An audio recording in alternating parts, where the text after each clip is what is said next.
I help you? Please sir. ఇదేమిటి?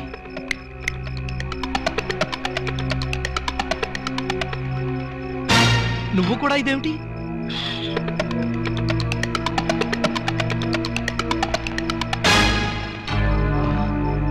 వాచి ఉంగరం కూడానా? ఓరి నాయనో, ఇదేం దోపిడీ అండి బాబు.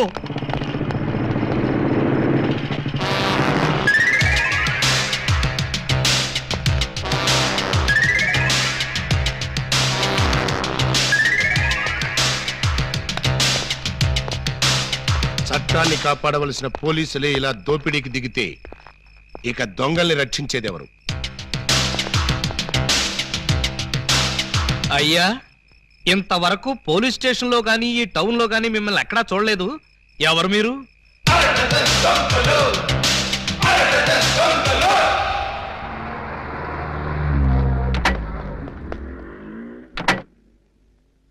Good morning sir. ఆ అరడజన్ దొంగలో ఒకటి దొరికాయంటగా? దొరకలేదు సార్, నేనే పట్టుకున్నాను. అంటే ఒకరిని పట్టుకుని 5 వదిలేసామన్నమాట? నో సార్, వాళ్ళే పారిపోయారు సార్. నో ప్రాబ్లం, వీణ్ ఒకటి పీకుతాను, వాళ్ళు బయటకు వస్తారు. ఏడు వాడు? ఎక్కడున్నాను సార్.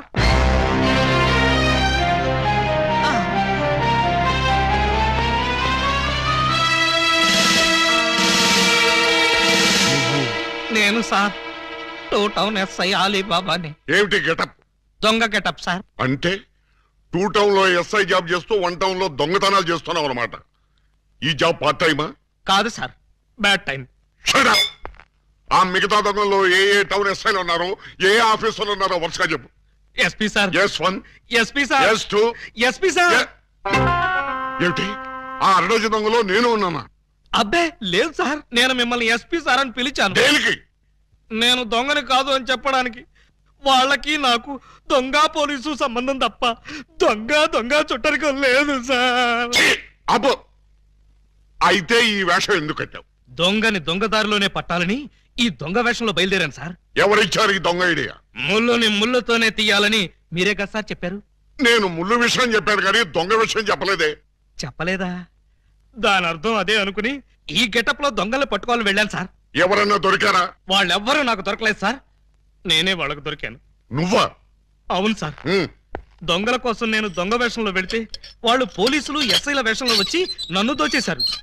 దొంగలు పోలీసులు ఎస్ఐ వేషాల్లో వచ్చారా? Yes sir. ముళ్ళుని ముళ్ళుతోనే తీయాలని వాళ్ళకు కూడా ఎవడో చెప్పినట్టున్నాడు. అందుకే యూనిఫామ్ తోనే కొట్టారు. చిక్కులేదు నీకు? లేదు సార్, చాలా అవమానంగా ఉంది. ఆ అవమానం భరించలేక అక్కడే బావిలో దూకి చద్దామనుకున్నాను. మరెందుకు చావలేదు? ఆ చుట్టుపక్కల ఒక్క బావి కూడా లేదు సార్, అన్ని పంపులే. బావి కోసం వెతుక్కుంటూ వస్తుంటే దారిలో ఈ పోలీసులు పట్టుకుని చితక్కొట్టుకుంటూ తీసుకొచ్చారు సార్. ఎస్ఐ అని చెప్పలేకపోయావా? చెప్పాను సార్, చెప్తే ఇంకో 4 ఎక్కువగా పీకారు. ఇంత అమాయకులు పోలీస్ డిపార్ట్మెంట్ లో ఎలా బతుకుతారా మీరు? ఏదో మిమ్మల్ని చూసి ధైర్యం తెచ్చుకుని. కరెక్ట్. సంతోషించాలి వెళ్ళే. కౌసల్య సుప్రజారామ పూర్వ సంధ్యా ప్రవర్తతే. పరిశుద్ధ పరిశుద్ధ పరిశుద్ధ ప్రభువా స్వామి శరణం అయ్యప్ప శరణం, స్వామి శరణం అయ్యప్ప శరణం. బాబా సాయి బాబా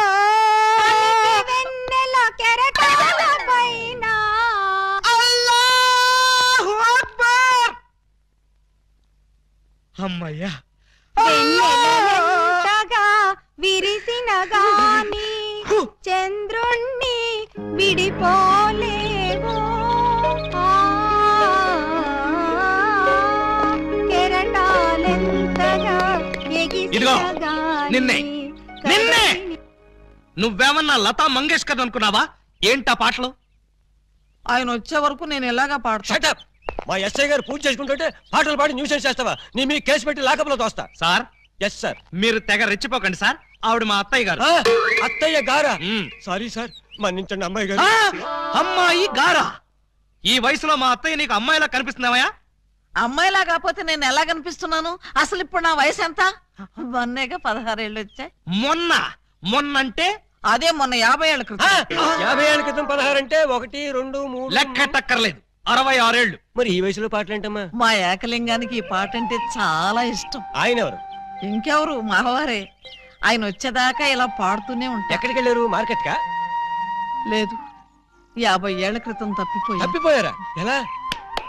అది 16 ఏళ్ల కథ. వివరాలు అడిగావో చస్తావు. అలాగా సార్, అయితే చెప్పొద్దమ్మా. చెప్పొద్దా? వింటావేమో, నీకు ఈ డైమండ్ ఇచ్చేద్దాం అనుకున్నాను. డైమండ్ ఇచ్చేద్దాం అనుకున్నారా? ఆ మా ఏకలింగాన్ని వెతికి తీసుకొస్తే నీకు ఈ 25 లక్షలు విలువ చేసే డైమండ్ ఇచ్చేస్తాను. అయితే ఆయన గురించి బ్రీఫ్ గా కొంచెం చెప్పండి. నా 16వ ఏట మా ఏకలింగం బావతో నాకు పెళ్లి జరిగింది. హనీమూన్కి రాజమండ్రి కోట్లింగాల రేవుకు వెళ్ళాను. హనీమూన్ కి రాజమండ్రి కోట్లింగాల రేవుకి వెళ్ళారా? అది పుణ్యక్షేత్రం కదా, అక్కడికి ఎందుకు వెళ్ళారు? అప్పటికింకా ఊటీ కట్టలేదయ్యా. ఆహా. కోట్లింగాల రేవులో స్నానం చేసుకోవాలని ఇద్దరం కలిసి రేవుకు వెళ్ళాం. టవలు చెంబు తన దగ్గర ఉంచుకొని ముందు నన్ను వెళ్ళి స్నానం చేసి రమ్మన్నాడు మా బావ. నేను నీళ్లలో మునిగి లేచేసరికి టవలు చెంబు ఉన్నాయి, కానీ మా బావ లేడు. అప్పటి నుంచి ఇప్పటిదాకా బావా బావా అంటూ వెతుకుతూనే ఉన్నాను. But no use. ఒక చిన్న ఇన్ఫర్మేషన్ ఇవ్వండి, ఆయన వెతికితే చెప్పగించే బాధ్యత నాది. ఏమిటది? ఇప్పుడు ఆయన ఎక్కడుంటారో చెప్పగలరా? తెలిస్తే నేనే వెళ్లేదాన్నిగా. అవును, అది నిజమే. పోనీ ఆనవాళ్ళు ఏమైనా చెప్పగలరా? కుడి చేతిలో సుత్తుంటుంది, ఎడం చేతిలో కొడవలు ఉంటుంది. కమ్యూనిస్ట్ కదూ? కాదు, ఎడం చేతిలో ఉలి ఉంటుంది. సుత్తి ఉలీనా? కొత్త పార్టీయా? ఉహు. ఆయన శిల్పి, ఎక్కడ రాయి కనపడ్డా వదిలేవాడు కాదు.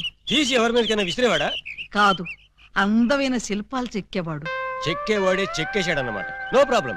ఇంకా వెన్ను మీద పావలాకాసంత పుట్టుమొచ్చుండే. ఈ డీటెయిల్స్ సార్.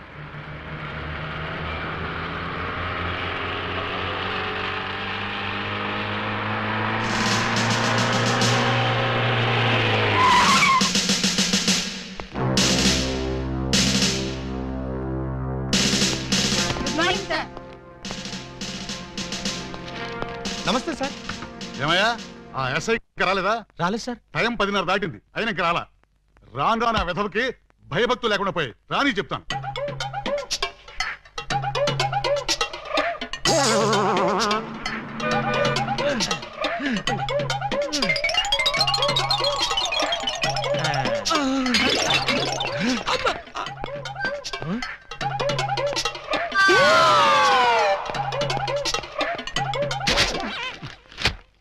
నా జీప్ వేసుకొచ్చింది నువ్వేనా? నేనే. నువ్వు జీప్ వేసుకొస్తే నేను ఎలా వస్తాననుకున్నావు? నీకు నా సైకిల్ వదిలిచ్చాగా. జీపు నాకు, సైకిల్ నీకు. నువ్వు హెడ్ కానిస్టేబుల్ వి, నేను ఎస్ఐని. ఎస్ఐవా? రేయ్, ఏఎస్పీ గారింట్లో ఎంగిలాకులు ఎత్తేసి నిన్ను ఎస్ఐ చేసింది నేనురా. బాబాయ్, ఫ్లాష్ బ్లాక్ వద్దు. నా సీట్లోంచి లేచి మర్యాదగా నాకు రెస్పెక్ట్. నిన్నటిదాకా లాగులు లేకుండా తిరిగిన వెధవ్వి నీకు నేను రెస్పెక్ట్ ఇవ్వాలరా?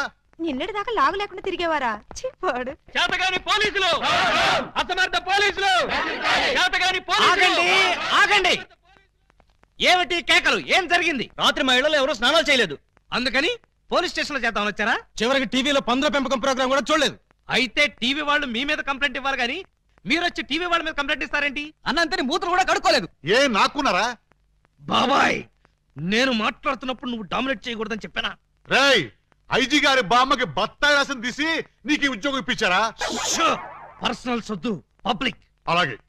పబ్లిక్, ఇప్పుడు చెప్పండి మీ సమస్యలు ఏమిటి? రాత్రి మా పేటలో 250 టీవీ యాంటీనాలు దొంగిలించారు. ఎవరా దొంగ నా యాంటీనా గాళ్ళు? మా వీధిలో 18 మంత్రుల పంపులు, 9 కుళాయిలు, 16 గొట్టాలు ఇప్పుపోయారు. ఎవరా గొట్టంగాళ్ళు? అది తెలుసుకోవడానికే మీ దగ్గరికి వచ్చాం. అంటే మేమే దొంగిలించామని మీ అనుమానం? కాదు, మీరు ఆ దొంగల్ని పట్టుకుంటారని మా నమ్మకం. మీ కేసు సంగతి నేను వెంటనే పరిశీలించి పరిశోధిస్తాను. మీరు హ్యాపీగా వెళ్ళకండి.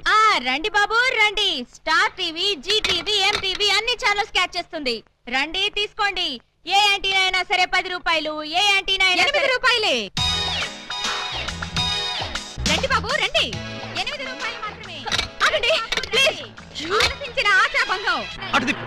ఏ కుళాయి 8 రూపాయలే, ఏ ట్యాప్ అయినా 8 రూపాయలే, ఏ గొట్టమైనా 8 రూపాయలే. రండి సార్ గారు, రండి రండి. ఇలా రండి సార్. ఏం కావాలి సార్? పంపా, ట్యాపా, గొట్టమా?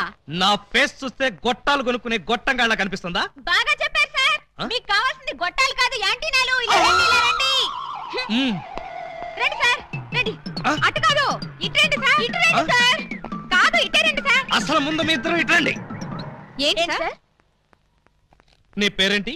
పూలందేవి. పూలందేవా? అంటే మీది చంబల్లోయ? కాదు, అరకులోయ. ఉంటున్నది వైజాగ్ ముడసర్లోయ. నీ పేరు? నా పేరు చెప్పాలంటే సిగ్గుగా ఉంది. ఏ అంత నీచమైన పేరా? ఛీ, కాదు. మరి నా పేరు చెప్తే మీకదో రకమైన అనుభూతి కలుగుతుంది. అయితే కలగాల్సిందే.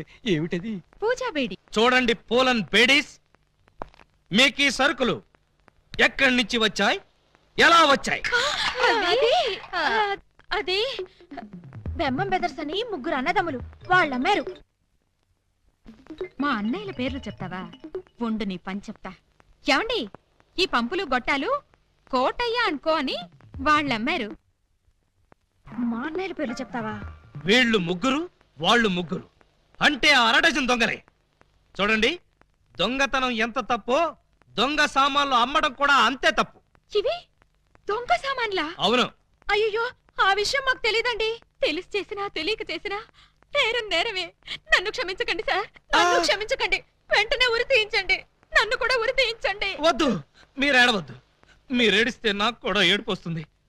సరే, ఈసారికి మిమ్మల్ని క్షమించి సామాన్లు మాత్రం తీసుకెళ్లిపోతాం. కానిస్టేబుల్స్, సామాన్లు జీపులు ఎక్కించండి. ఏ సామాన్లు సార్? అవేనయ్యా, యాంటీనాలు, పంపులు. పంపులేవి అక్కడ యాంటీనాలు కూడా మాయమయ్యాయి సార్. మనం ఇక్కడ ఉండగానే సామాన్లు ఎవరో లేపేశారు సార్. ఎవరో కాదు, ఖచ్చితంగా ఇది 1/2 డజన్ దొంగల పని. వాళ్ళు ఎక్కడున్నా సరే వెతికి పట్టుకుని వాళ్ళ పెళ్లి చేస్తాను.